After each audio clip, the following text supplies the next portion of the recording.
GTA 3 is one of the most iconic video games ever made. It transformed Rockstar Games into a major player within the gaming industry and gave rise to one of the most legendary and iconic gaming franchises ever made. The impact and influence GTA 3 had was and still is massive, despite usually being overshadowed by its sequels. And while the sequels are much better in almost every aspect, this is the game that started it all. Without GTA 3, none of the other GTA titles would have been as good, and the 3D open world genre would look completely different.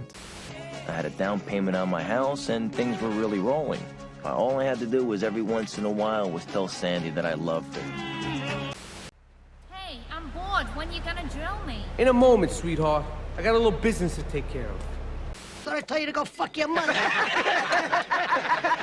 When GTA 3 released, it was considered one of the most detailed and immersive games ever made. No other game offered the freedom that Liberty City had. I mean, you could do anything you wanted. Beat people up, shoot everyone you see, run them over with your car, go on epic car chases and fight the cops. And then the story also had you interact with the criminal underworld of Liberty City, all the while your mute character was rising as a hitman. There was nothing like this at the time. What also made this game so special was the fact that Rockstar Games included lots of references and Easter eggs to famous crime movies and TV shows such as The Sopranos, The Godfather, Heat, Goodfellas, and many more. It added a sense of realism to the world, despite the game being over the top and a parody of America and the Mafia.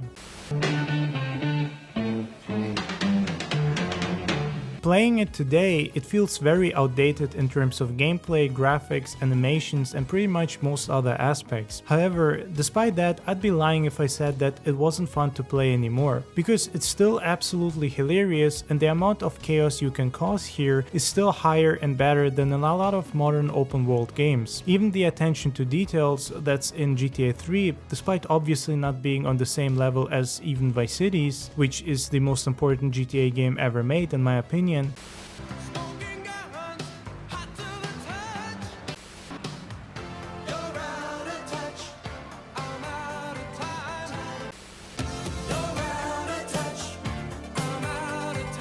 or even that of the sequels, it's still packed with a lot of cool details that are the reason why it blew up as much as it did. Liberty City just feels like an actual city. You've got different parts of the city with their own aesthetic, vibe, people, cars, and architecture, as well as layout. The cars feature different radio stations with their own hilarious hosts, music, and commercials. I mean, back then this was mind-blowing, something that Vice City perfected a year later, to the point of, in my opinion, still having the best radio and soundtrack ever made within a video game.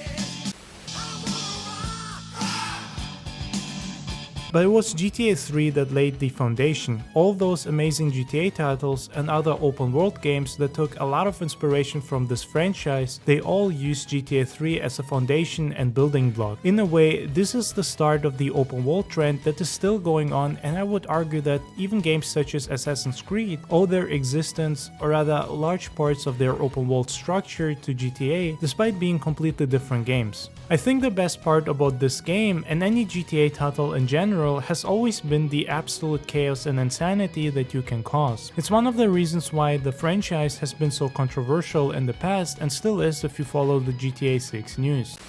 In Grand Theft Auto, your son, or your husband, or your boyfriend, or whoever, can hire a prostitute, have sex with her, and then beat her to death with a baseball bat. When a police officer comes after him, he can either light that police officer on fire or cut him in half with a chainsaw.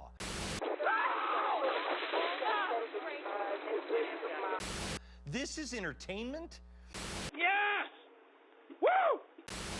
It took 75 years and countless billions of dollars to train our soldiers to kill. Today, $60 buys your kid the same thing. Shut the fuck up! Thank you.